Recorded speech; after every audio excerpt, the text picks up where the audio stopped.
Hello and welcome to Wrestle Talk with Rabbit Beaver. And joining me at this time, the man in the hot seat himself, the one they call the most insane, and he will kill you just for looking at him strange. It is Insane Dane. Insane Dane, how are you doing today, buddy? Hey, I am excellent. Thank you so much for having me back. Hey, you're so welcome. So we know that you've been on an extravagant journey trailblazing the world of professional wrestling and trying to hone your craft in better. So what should we start? Should we start at Santino Brothers? Yeah, start from the beginning. let's take it there. So we have lots of people who don't know you, don't know anything about you, and are going to be joining us for the first time today. So we know that you originally got started training with Santino Brothers. Take us back to how all that happened, how you decided to become a professional wrestler, and how you moved into Santino Brothers. Yeah, most definitely. So I started back at Santino's in 2019. I found them through a Facebook ad where they're advertising professional wrestling. And I was like, well, if I try it and I suck, then great. And if I try it and I'm great at it, then even better. So I signed up and I did that. And I fractured my wrist, I want to say about 6 months in. And then right about the time I was supposed to come back, COVID hit. So that was my introduction to professional wrestling. Oh, no. Well, we know that you've gotten better because we got to see you at Southern Pride Championship Wrestling just a little ways down the road. Talk about how you transitioned going from California, moving to Tennessee, trying to be trained and learning your craft, honing your craft here. Yeah, most definitely. So pretty much from Santino's, I went out to Vegas because they were still running a little bit during COVID. And then I was there for a few years. And then I heard through Sin Bodhi, which is one of my coaches there, that Dr. Tom Pritchard was one of the best of the best. So I decided to go out to Tennessee and I did the course. I really enjoyed Tennessee and I still do. I consider it home. So I've moved out here permanently, and it's still where I reside. But right now, I've just been lately just spending my time in California as a deal with New Japan and stuff like that. But yeah, the journey to Tennessee pretty much was all because of Dr. Tom. Wasn't for Dr. Tom, I probably wouldn't even, moved here. So I blame him. Well, and we know that while you were here, you did a lot of stuff with Southern Pride Championship Wrestling. You worked with Tennessee Championship Wrestling and so many more promotions that are out there in the world that we don't even know about. You just were all over the place. But you have since recently moved back to California, and you have been working in California at New Japan Pro Wrestling. You've been doing their advanced class. Talk about that a little bit, because we caught you kind of the last time you were here in the middle of that, right? Yeah, most definitely. Yeah. So I went out to California to train at New Japan Wrestling Academy, and again I just did the course. So I start off with beginner's course because of Zane J, who was one of their star students, and pretty much he started from the ground up. He had no pro wrestling experience from before, and I was like, well, if it's a different style of wrestling, and it's not, it might have something different than what I would typically know from my own experience, then I want to learn it from the ground up. I don't want to jump into advanced and then try and catch up on techniques that I could learn in beginners. Like, I want to kind of get the full experience. So I did the beginner's course, and that was 2024. And then after the beginner's course, there's a little break, and then we picked it up again in 2025.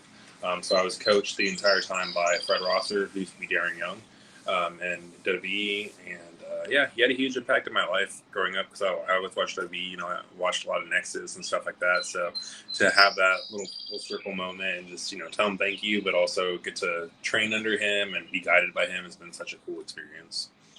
Absolutely, it is, and a lot of people don't get to meet their role models in wrestling, and it seems like everywhere you've gone, you've got to meet somebody who's meant something or has been something to you in professional wrestling, and that's a really cool journey and a really cool experience to have in Insane Dane. One of the best things that happened to me was meeting Dr. Tom Pritchard. I remember it vividly, the day that we were in Florida. We were in Tampa, Florida, and he put out a little filler for somebody to do promo classes, is what he did. And I remember we walked in, and there was probably people who were better than me on the mic. Probably people that I know there were people that were better than me on the mic, but I didn't feel like I belonged in that class. And he said, son, if you can talk, you're always going to have a job. And he said, I believe you can talk. And it just lit up my future and set me on the right path. And I know that it's really cool when you get to meet those people, because I know they considered him the Southern Roddy Piper. And if you ever bring it up to him, he will take offense to that. but they consider him a knockoff Roddy Piper. And man, for him to come out and just give us the wisdom and the guidance, especially I followed him from the Heavenly Body years, that's where I knew him from. And for him to say something that was so changing and life changing in my life, I know how cool that is. So for you to experience that with Darren Young, also experience it with Dr. Tom and so many others that you've had, that's a really cool thing, sir. We know that you are in or have started to finish that course, that advanced course that you're in right now. Have you looked to do any extra bookings out west? Has anybody contacted you? Yeah, so right now I've pretty much put any potential offers on hold because I really wanted to embrace everything that New Japan had to offer for me. So I graduated last Thursday from the advanced class officially, but the Saturday before that we did our showcase. So for me, that was kind of always my focus was that I want to have the best showcase match possible.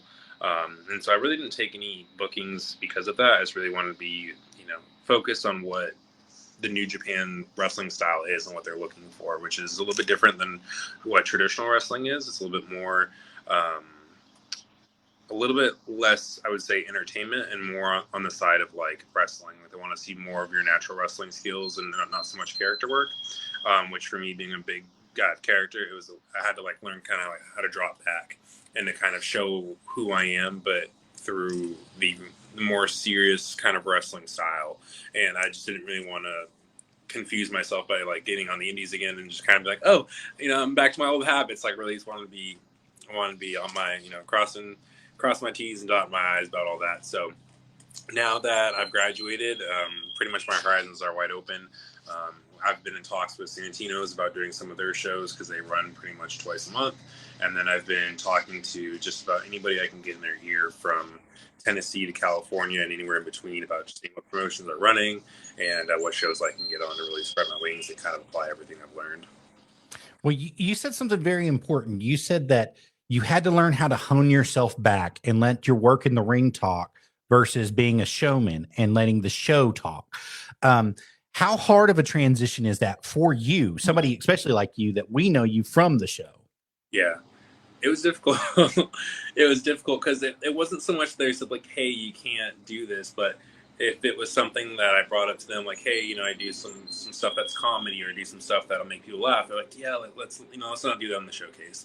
Let's show you as the big guy. Let's show you as, wrestling a bigger man style, and not so much the crazy stuff. So there's certain things that when the showcase debuts on YouTube, you'll see some stuff like, okay, I see a little bit of Insane Dane still in there, but it's definitely more of just making every little thing we do matter, making every move matter.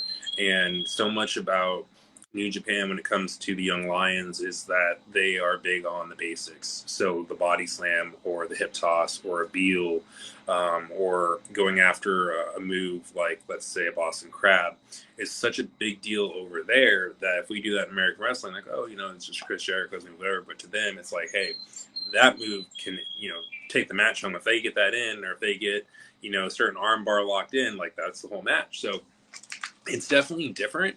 But one thing Coach Rosser would always tell us was he was like, our greatest ability is our adaptability. So we have to be able to adapt under any situation, any set of circumstances. And he's always said that from day one.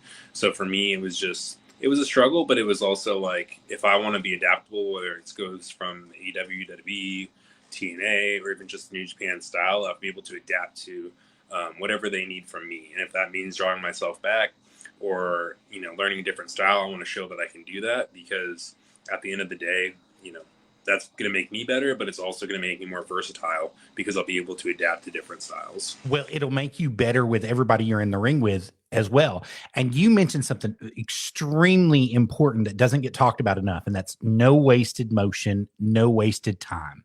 There's a lot of places that you go to, especially in independent wrestling, where there's a lot of wasted motion and a lot of wasted time. And it's not that it's hard to watch, but over time, it's just like, come on, let's get on with it. And when you don't have that wasted motion and you don't have the wasted time, it becomes a true match. It becomes something that people want to get involved with, and the story that you tell becomes viable to their life. And that's exactly how I know how to explain it. And it's a total difference in storytelling, as you were talking about, versus Southern style or Southern strong style versus New Japan Pro Wrestling or versus luchador style. And that was one of the biggest things when we got into professional wrestling. We were green. We didn't know our butts from our elbow. You know what I mean? So we thought it was just all the same thing, all WWE, everything that they put out. That's what we thought we were getting, was that style. And it wasn't. There was so much to learn, and so much, and we're still learning. We always are constantly learning. And that's the one thing that I really admire about you, is because you're not afraid to say, okay, I don't know everything and I need some help. And it's time for me to look and better myself. If I'm not getting the job done here, let's find out why, and then let's work on it.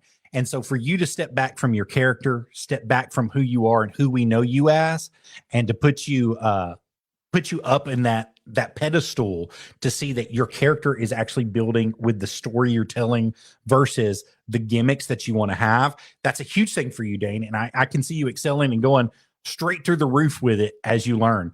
And it comes back to who's teaching you and how they're teaching you and how they're wanting you to learn to wrestle, because you become more marketable with whoever you're in with the ring and whoever you're outside of the ring with, because you're able to tell the story on each front. And that's a big thing. That's a huge thing in wrestling.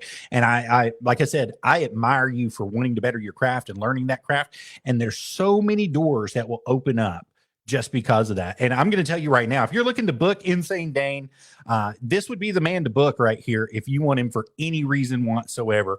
We're going to switch over to your Facebook page. I've got you right here. We've got you now accepting bookings right here for 2024, 2025.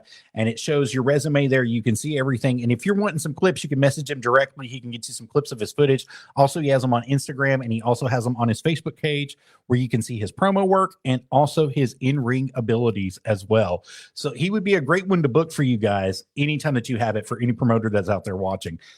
Dane, let's talk about the transition that it took for you. You talked about moving from in-ring characters and in-ring ability. You said something very important earlier. You said in the New Japan style, like a Boston Crab could be the move that makes the entire match. An armbar could be the move that makes an entire match. Is it because you believe that the fans are so engaged in that style of wrestling that those moves become the top moves? Or is it because here in America, we're spoiled and we get to see everything, and we're just like, oh, that's just another move that's not going to go anywhere? Sure. This is going to come solely from my opinion, because although I trained in New Japan, I was there about 20 weeks, I still have way more to learn. Like Coach Ross always talks about, he's like, I didn't know if I could hang with the New Japan style until, I sat down and physically, like in person, I watched a match. And then, from there, I had to learn all about the style and stuff. So for me, I'm where he was. I'm still learning, the ins and the outs and the whys and everything. So solely from my opinion and what I've been learning, it seems to be that the fans, especially in Japan, appreciate more of just the wrestling. They appreciate the technical side. That if you go there and if you do a lot of flamboyant and character work, the way it was described to me, it doesn't get over the same as a wrestling move would. And I think that's just for the fact that, again, I don't want to talk out of my butt, but I think it's just for the fact that, they believe and they enjoy more of that style of just like the bell rings, let's get to the action, let's see you wrestle, like let's see, what we came to see. Like, and a lot of times, for matches and shows, you come to see shows for different reasons. And obviously there's people in New Japan and people in Japanese wrestling that have done comedy. So it's not that it can't be done, but I think specifically for New Japan wrestling, they've built a name around the wrestling. They've been known for the wrestling. So when you see something like an armbar, which is, not blurring the lines, but, they do it in UFC, you can really break somebody's arm like that. They go, oh, hey, that could be the end of the match. Like that realism is still there. Whereas if you, in America, I would say WWE is more of the well-known style versus New Japan. People are more used to, okay, let's see the flashiness, let's see the flamboyance, let's see the, the flashy entrances, let's see the, the pyro and all the craziness, like they want to see a little bit more of that, and they don't look at it more from a side of like, oh, okay, well they did, an armbar. Oh gosh, in the match, like they want to see, oh this happened, that happened. Oh gosh, big finish. 1, 2, 3. Oh, and then they come alive for that. But also, if you just watch like Japanese wrestling, you'll notice the fans are quiet a lot of the times, and even when they do make noise, it's clapping. So it's just, to me, it's a total diverse style than what we're used to in America. But I think that may just be a cultural difference, where they kind of got conditioned and enjoyed, what they define as wrestling. In America, we have what we define as wrestling, but the beauty of both is that you can pick and choose whatever you like. I know plenty of my friends who enjoy New Japan, and I know plenty of them that enjoy WWE. So, just kind of finding what you like. But that's long story short. In America, we're more of an entertainment aspect. We're here to entertain you. We want you to be entertained. And a lot of people have learned from Disney, you've only got 30 minutes in a lot of cases to keep somebody's attention span. After that 30-minute span, you're only going to catch about 22% of people that are actually at your event trying to watch it or maintain their focus on what's actually going on. And I think the difference is overseas, there is almost an 86% chance of people watching you after the 30-minute mark to find out what you're going to do and what you're made of. And it's because of what you said. It's the whole action aspect. Let's get into the action. Let's fight. Let's show everybody what we can do together and how we can do it together and how we can entertain together. But it's not entertainment to them. It is a way of life. And I think that's the difference. Is it's more of, like you said, a cultural aspect into being the way of life, versus ours is entertainment. And people, especially after 2008, 2009, somewhere right around in there, 2009, the cat was kind of left out of the bag here in America. And in Japan, it's still kind of in the bag. People really believe it to be true. They believe death matches are real. They believe it to be 100% real. And here people are just like, it's just another match. We've already seen it all. We've already done it all. And they've lost that. They've really lost the focus of the crowd based upon letting it out of the bag, letting kayfabe go. And that's my garbage take. It's my opinion. And I've lost a lot of friends over my opinion over the last couple of years. But the truth of it is the styles are so different that whenever you travel overseas, the domes are sold out. Like, even for house shows, the domes are sold out. And those people are wanting it. They want to see it. I mean, 2,000-3,000 people in a small little building crammed together, sitting side by side, and they're there to see it all. They're there to see it all. And here you might be lucky, like, to pull a house show or a small little indie show with 100 people. And that's really the difference. Is we've lost our focus and turned it into something it's not in America, to where they still have that aspect, to where they can catch people and catch a crowd. And it's not because there's 3 or 4 million people in a small little area that they're pulling that in. It's the fact that those people really believe it. I mean, they have people that stand outside and get turned away from the shows because they've already reached capacity. And, we've got to get back to that here in America. That's really the entertainment aspect that we've got to get back to. Is we've got to make it believable again. And I don't know how you feel about that, but I'll let you answer. How do you feel about it? Yeah. No, I definitely agree. Gosh, I feel like there's so much I could say that just trying to find the right things to say is hard. For me, the way I view wrestling is that, to me, it's legitimate. You know what I mean? Like, like you said, the cat's already out of the bag, so there's really not much I can say that hasn't been said. That would really get me into hot water. But especially with like the shows, like we have like WWE. I want to say it's LFG right now, where they're showing matches being put together and the behind the scenes stuff. It's really hard to sit here and say everything's legitimate, it's real fight. But something that's always gets said by the vets is that it's fixed, not fake. So do we know who the winner is at the end of the match? 9 out of 10 times, yeah. Sometimes no. To be honest, like sometimes go out there and we figure it out.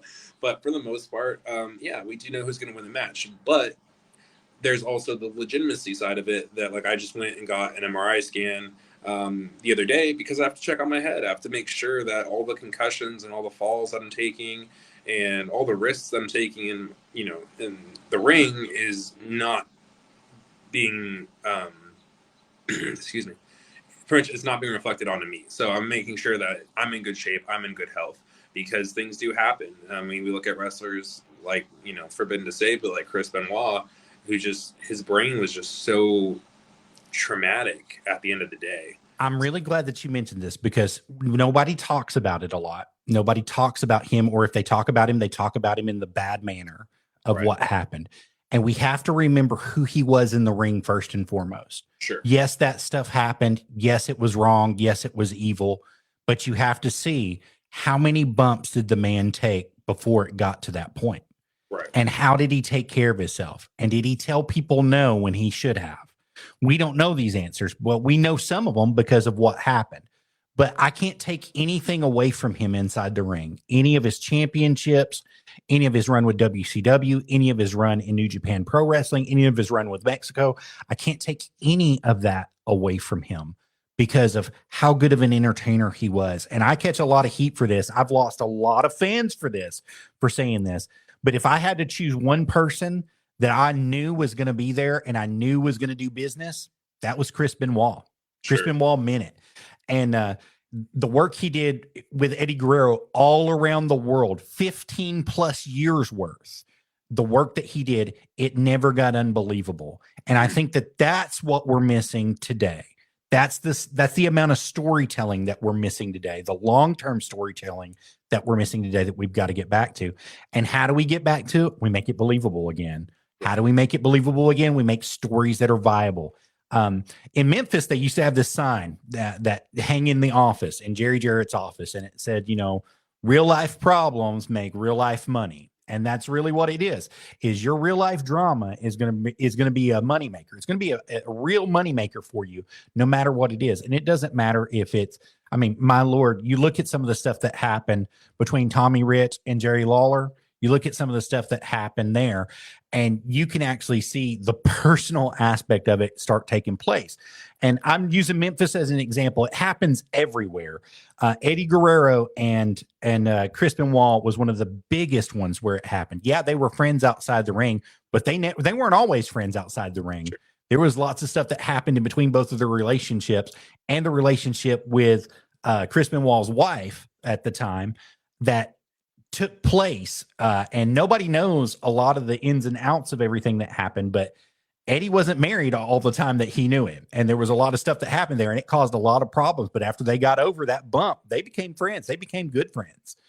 And so I can see from that aspect, like I said, I'm really glad that you brought Chris Benoit up, and one of the major reasons is because, yes, we know that he had injuries, we know that he had problems, and we know that he didn't take care of himself like you're taking care of yourself, like you're trying to watch after yourself.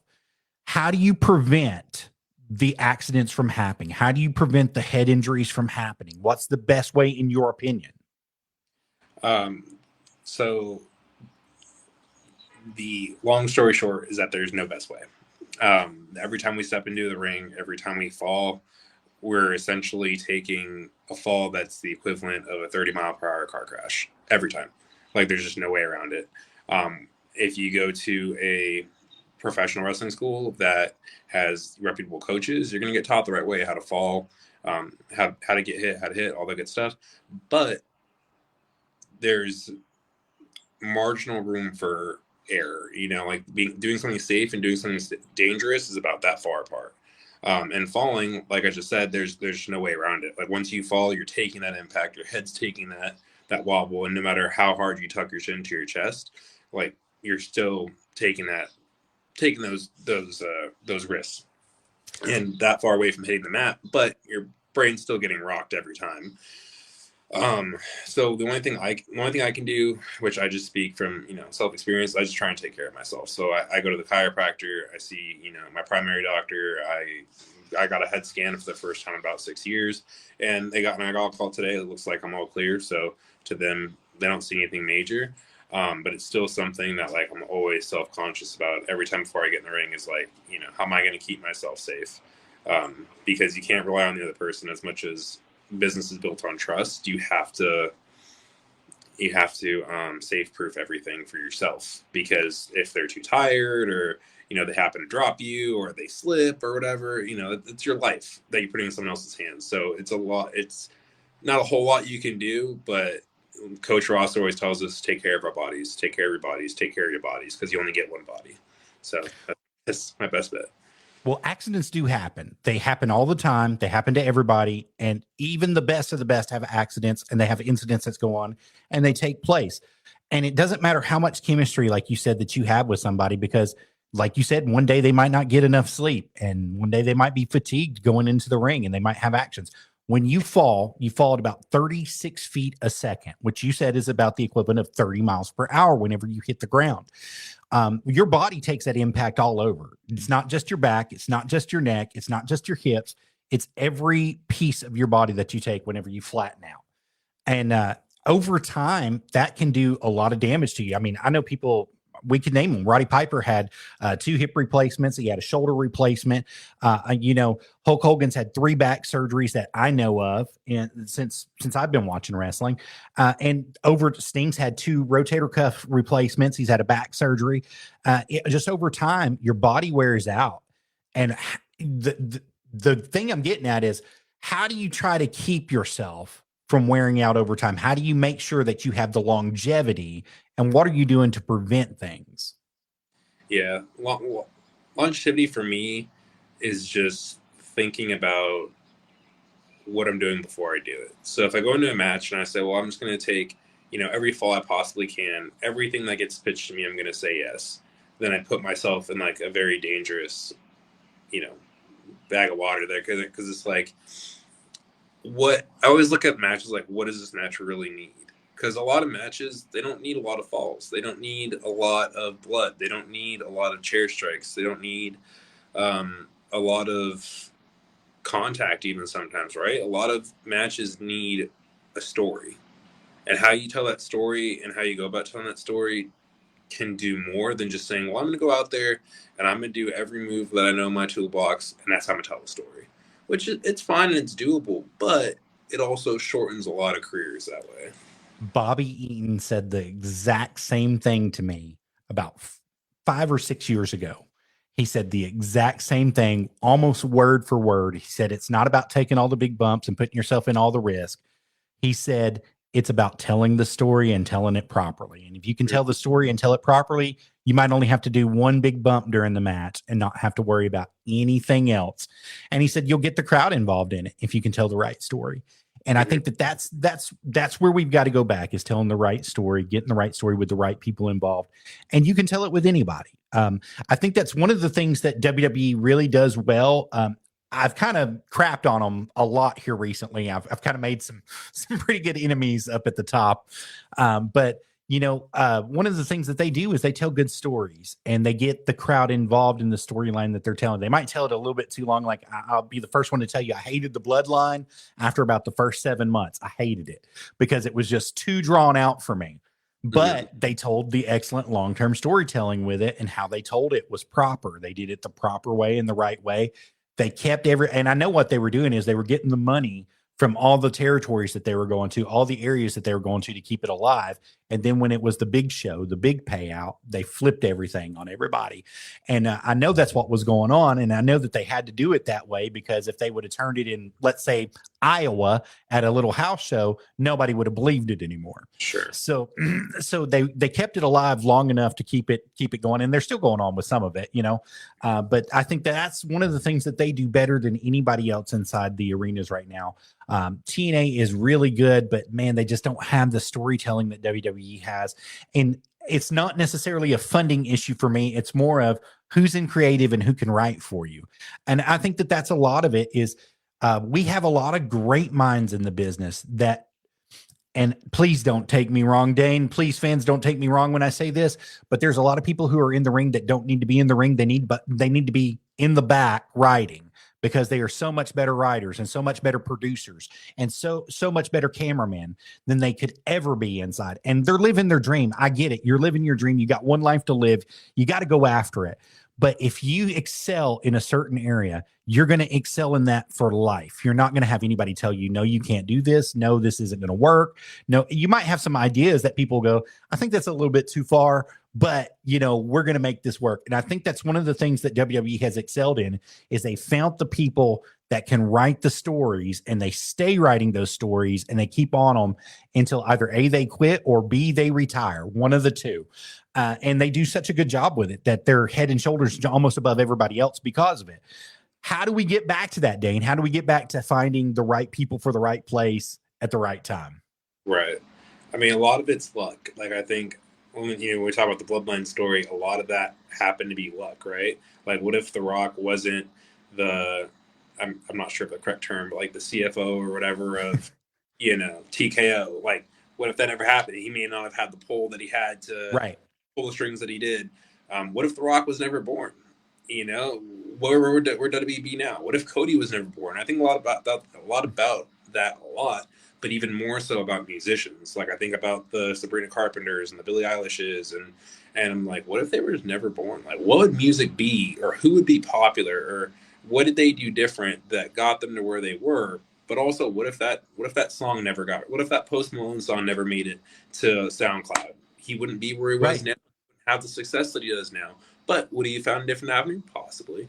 So how do I tie that back to wrestling? Well, a lot of it's luck. A lot of it's just the right place at the right time with the right person. But more specifically on the independents is finding and listening and keeping your ears out for the right person.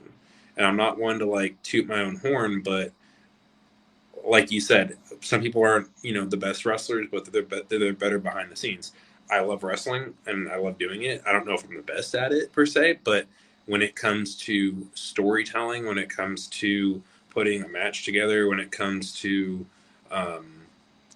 having creative ideas and putting a show together where it makes sense and can draw more people in, I feel that's where I shine even brighter than wrestling. Because even though I can come to the match with creative ideas and things that can make the crowd, feel one way or another, I feel like I can do even more as a whole by helping out everybody else.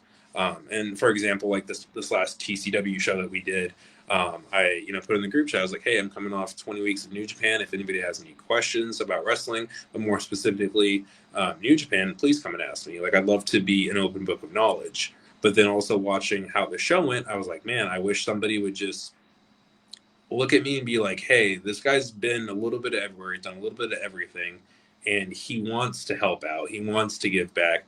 What if we just asked for a little bit of input?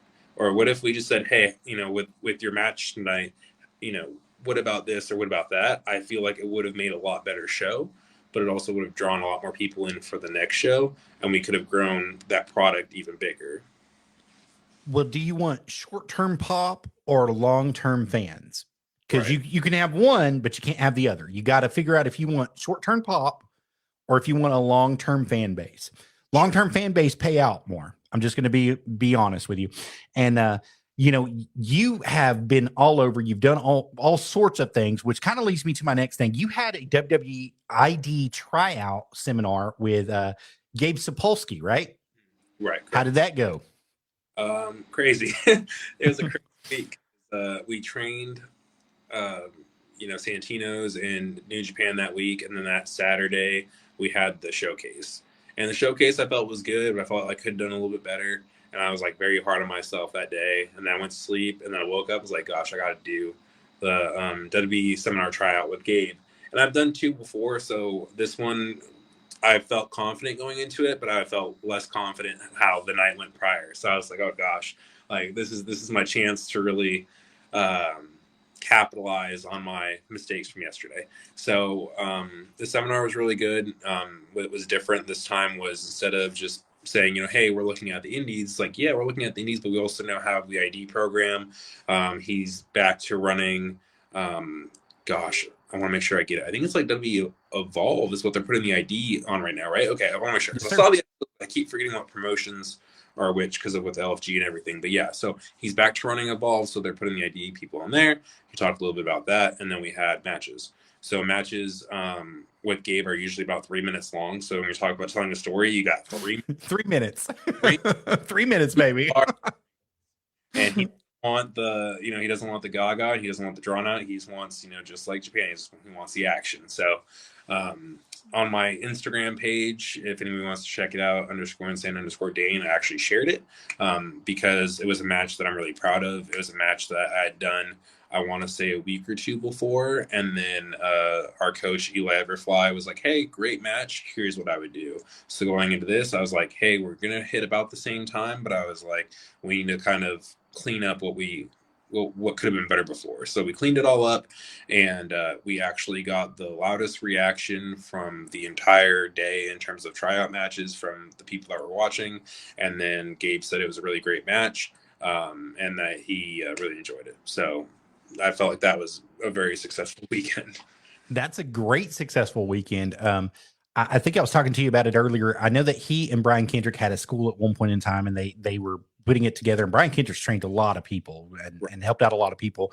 I know Gabe has done the same thing. He's helped a lot of people, helped train a lot of people, and try to keep everybody professional as can be. And to kind of get the nod from him, that's a big deal, whether you realize it or not. I mean, that's a huge deal inside the world of wrestling, because, you know, you never know who you're going to meet. You never know when you're going to meet them, and you never know who's going to remember you at the right time. It might just be one of those things like, hey, I met a kid in California and I think he's got what it takes. I got to see him for a few minutes and he really impressed me. And that could be just the little bit it needs to get you the right tryout or the right spot that you need to go to wherever you need to go. And I know for a fact that coming up here in just a few days at the School of Morton, they're going to be doing tryouts for NWA and also TNA with Santino Marella and also Aaron Stevens. Carson Drake is going to be there. Papa Joe Kazana is going to be there as well. And you, like I said, you never know whenever you get that opportunity in that shot, April 5th and April 6th, both. You never know when you're going to get that opportunity when it arises, that you could be the next big thing, the next big star for somebody. And that would be a huge thing. So Dane, do you have any plans on being there? Not this weekend. I have to fly back to California. We have a Santino show on Thursday.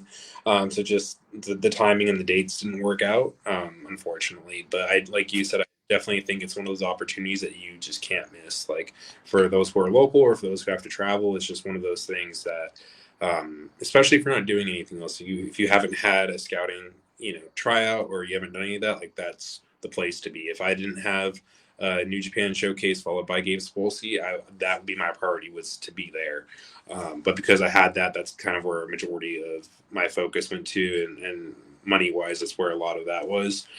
So that just had to be like if I had one ticket, like I had to spend it there. But I definitely think when you have those opportunities, like that's when you got to kick the door down. Even if nothing comes from it, like you said, it doesn't hurt to be in front of 6, 8, 10 sets of eyes that goes, yeah, that person has something, or get some feedback that may alter the road that you're on, and essentially get you somewhere better a year from now. Like one piece of advice could really change somebody's career that they just don't realize. It's really important that you said that, because I think a lot of times we miss the feedback. We are harder on ourselves than we are anybody else. And let's say you go to one of these trials. It doesn't matter where it's at. It could be anywhere in the world of wrestling. You go to any of these tryouts. The one thing that you should always be looking for is feedback. Okay, well, you might have been a little bit slow on the ropes, or you didn't turn in time, or you didn't do this. Let's work on that. So the next time that you go in front of somebody, you have everything that you need, and you've worked on everything that was a weakness for you. The reason that people basically claim Michael Jordan is the GOAT in basketball is because in college he had weaknesses, but when he got to the pros, he worked on it so much there was no deficiency in him. And it's the same thing for wrestling. If you work on your ability, this goes back to what I said earlier about people that really have a good talent to be behind the screen. It doesn't matter where you start or where you're at. If you know that you want to be inside the ring and you're going to be inside that ring a long time, you work on your craft. You work on it so much that you become the perfect wrestler. And that's why I said I really applaud you for doing that, especially going from school to school to school, trying to make sure your craft is honed to the perfect ability. So when you get that chance and that opportunity to get before somebody, you will have the opportunity golden. You'll take it everywhere it needs to go and do everything you need to do to impress those in, like you said, a 2-minute or a 3-minute match. And sometimes that's all you get, as a 2-minute or a 3-minute match, like you said, and that firsthand. Moving forward though, Dane, I know that you had some bookings here that are coming up recently for Tennessee Championship Wrestling, Southern Pride Championship Wrestling. And is there anywhere else that you're going to be in the Tennessee area before you have to go back? So I go back on Wednesday. So I don't have anything, and I don't have anything in between there. But the soonest I'll be back will be May 10th. While I kind of do some stuff in California. So May 10th, I'll be with Southern Pride Championship Wrestling, which a lot of fans have been asking about. So that's the big return date is May 10th. Following that, we've got Tennessee Championship Wrestling. I know we're doing a barbecue fest, which is that following Wednesday. And then that Friday, me and Premier Pro Wrestling are going to be teaming back up together. So we'll be back at Premier Pro Wrestling that Friday. And then following that is Tennessee Championship Wrestling in Dixon, Tennessee.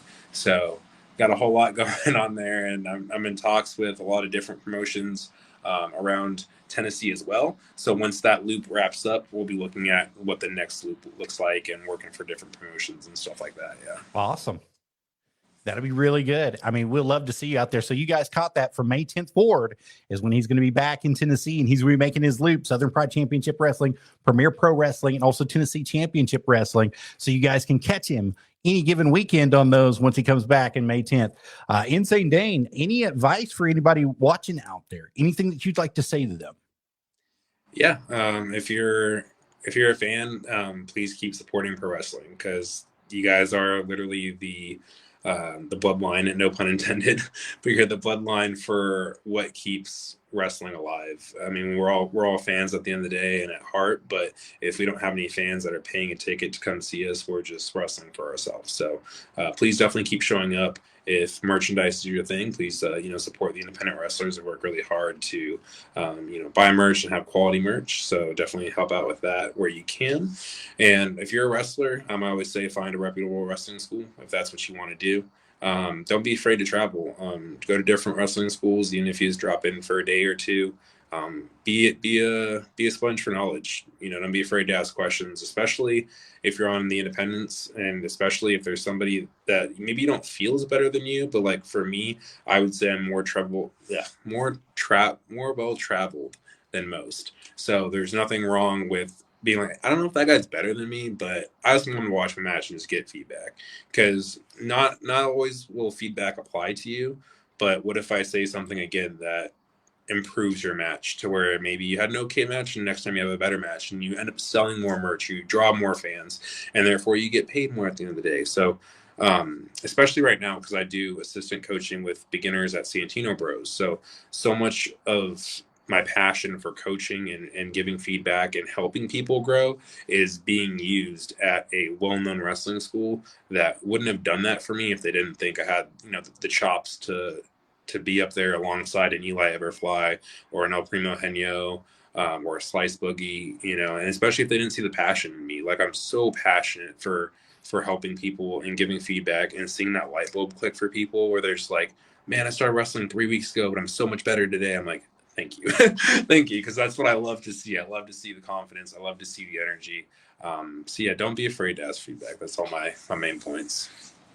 And you have merchandise, but it's available at the shows only. Is that correct? What do you got? How much is it? Yeah, so I have merchandise at the shows. I also ship it. So for those that, don't always are able to get it at the show, you can always message me and we can talk about shipping and such. But I do have 2 different designs for T-shirts. I have one design which is $20. No, I'm sorry, they're both $25. If you do both, they're $45. And then I have stickers, I have keychains, I have pictures, and everything in between. So I got a little bit of everything. We do too. And I want to let you guys know this is something that's very important in professional wrestling, especially if you're just starting out and you've just got your merchandise and you're going to these shows and you're not selling anything. Don't give up. Stay at the tables, put your merchandise out there, get your name out there. It doesn't matter if you don't make anything for 6 months or a year. You keep going to those tables, because eventually what's going to happen is you're going to build a fan base and they're going to want your merchandise. So it may not look like you're selling anything today, but you might go to a show and you might sell $3,000 worth of merchandise. Speaking from experience, I'm just telling you. So I went about 1.5 years without selling any merchandise whatsoever, went to a show, sold about $3,000 worth of merchandise at one show, and it paid for that entire year that I didn't sell anything. So don't give up. Show up, be out there, meet your fans. If you're a heel, it doesn't matter. Get your butt at the table and be the best heel you can be at that table, because somebody will still buy your merchandise, and it doesn't matter how long it takes. So that's my advice to each and every one of you guys are out there. Wrestling schools, we talked about this a little bit last time. Who would you recommend and why? Yeah, so all the schools that I go to, I recommend, because I've never went to a wrestling school that I felt didn't meet like a certain criteria, right? Like I've always wanted to go to the best pro wrestling schools. That's why I usually spend about like 2 years or so per pro wrestling school that I do. And then from there, I just kind of gauge what I want to do after that. So Santino Bros Wrestling Academy, which is in Bell Gardens, California. There's too many bells in California. Taco Bell, but no. Bell Gardens, California is Santino Bros. Highly recommend. They have a beginner's course that takes you all the way through semi-pro, and then you can eventually debut. Future Stars of Wrestling in Las Vegas. There is the Jacobs Pritchard Wrestling Academy, which is here in Tennessee, and Lafayette, Tennessee. And then you also have, I feel like I'm missing one, Santino Bros. New Japan. You missed this one. New Japan Pro Wrestling Academy. And look right here. You're right on the main page of their Instagram. You got the big picture right there in the back corner right there. And if you scroll down, you're down here just right below it as well. You've got some pictures right there from New Japan. That's a really great honor to be on their page, Dane. I can't tell you how big that is for you and how big that is for the school and how big that is for the academy. It's a great thing. Tell us about the people in the picture right here with you. Yeah, so right there you have the advanced class. So on the far left in white, you have Alan Breeze. Right below that, you've got Johnny Robbie. And then right there, you've got on the together, the guy on the left and the guy on the right, they're Live Danger. So you got Livewire Charlie and Danger Ross. And then in the back, you have Steven Stenson from New Jersey, followed by Coach Fred, and then followed by me. So that was our advanced class for a majority of this last class. And then the second picture down there is the beginners class. So I was very fortunate that they asked me after the showcase to come through to the beginners class and pretty much give them a showcase match. So they put us in the main event. So right there is featured the beginners class, and then in like the maroon red at the bottom is the DKC. So he's the beginners class coach for the New Japan Wrestling Academy. He was also originally from Santino Bros. So it was a pleasure just to be there and be alongside him during that. That's awesome. And what a transfer that is, because you already met him somewhere else and then you transfer somewhere else and he's there for you. That's a very comforting feeling, knowing that you've got somebody that you already know there. That way you're not having to start all over from scratch and break out of your shell. Yeah, 100%. Yeah. When I walked in the beginning of class first, I saw DKC. I was like, okay, we're in good hands. Absolutely. Now, Insane Dane, we're just about out of time here for today. You mentioned that New Japan Pro Wrestling, all that. I have to mention two more that I'd like to get out, and that's Net Pro Studios LLC in Tennessee, up in Kingsport, Tennessee. Danny Jones and the boys up there do a great job with training. And then I also have to mention the School of Morton. Kinsey Page and Casey Kazana are the trainers, the head trainers there for the male and female classes, and they do an awesome job at the School of Morton. So if you guys are interested in becoming a professional wrestler, wherever you're at, East Coast, West Coast, you have lots of opportunities that are available. Give one of these guys a call today. Make sure that you're getting involved in a great professional wrestling school with great heritage, great students and great teachers, and the ability for you to move on and move up and ask questions. That's one of the biggest things is, when we got started, Harley Race was the man that got us started. I told you this the last time we were in television, and he wanted to be on in Chattanooga. He actually came down, and we were the deciding vote for him to be on at 2:00 in the morning. And he paid an insane amount of money to be put on at 2:00 in the morning in Chattanooga, Tennessee. And man, he invited us to come to Missouri. We started going to Missouri. We started having a good time with him. And we did everything. We cleaned toilets. We set out chairs. Sometimes he asked us to help with the ring, whatever it may be, carrying boards, putting the ropes up, taking the ropes down. Whatever he asked us to do, we tried to help him, selling concessions. I mean, we did everything that we could for him. And, I wouldn't take any of it back for the world. I mean, there were some times where I got my butt chewed, and there were some times where I really deserved it because I was stupid. You know, some people are just need a learning curve and they need somebody to teach them and teach them the way that it goes. But I'm very grateful. I wouldn't take any of it back from the world now. Get involved with somebody who knows the business and knows that side and knows how to help you grow inside the business. And that's what these schools do. The ones that are reputable, they know what they're doing. New Japan Pro Wrestling, Santino Bros, the School of Morton. You've got Jacob Pritchard's Wrestling Academy, and you've got so many that are out there. Get involved with one of these that have the clout behind their name that can help you get to the next level, teach you how to be television ready, teach you how to work your promos, make sure that you know how to do drama, because it's very important that you're dramatic sometimes, you know, and you know how to sell stuff. Get involved with somebody like that, because that's going to be the difference in you sitting here and sitting here. And never stop learning. Would that be fair to say, Insane Dane? Yeah, spot on. Mr. Dane, would you like to say anything to anybody else watching before we go? Gosh. Yeah, I think we hit all the big ones, mentioned all the schools and all the great coaches that we have there. And as always, you know, thank you to you. This is a great platform to come in here and just, you know, chop it up a little bit. And yeah, lots happened since we last talked, and I'm sure by next time we talk, a lot more is going to happen. So I'm looking forward to it. Me too. Would you like to come back sometime? Oh, please. We're going on 3 now, so got to keep it going. Absolutely. We'll get you scheduled in. Right after the show. Thank you so much for being here. And before we go, guys, I've mentioned it earlier. There's some seminars that's going to be taking place at the School of Morton this week, April 5th and April 6th. You can get your tickets right now through ticketleap.com. You can get front row seat tickets for the 6th and also general admission tickets from ticketleap.com. If you'll give me a second, I'll get that QR code up for you guys, and you will get to see it from the School of Morton right there. If you go ahead and scan that QR code, it will be available to you. You can get your tickets there. If you're interested in getting involved with the Santino Marella seminar that's going to be taking place, scan this QR code, give them a call today. Go to the School of Morton, give them a call today. Theschoolofmorton.com, altogether, theschoolofmorton.com. Give them a call today, get on their website, get in touch with them, let them know you're interested. It's $100 per person to do the seminar.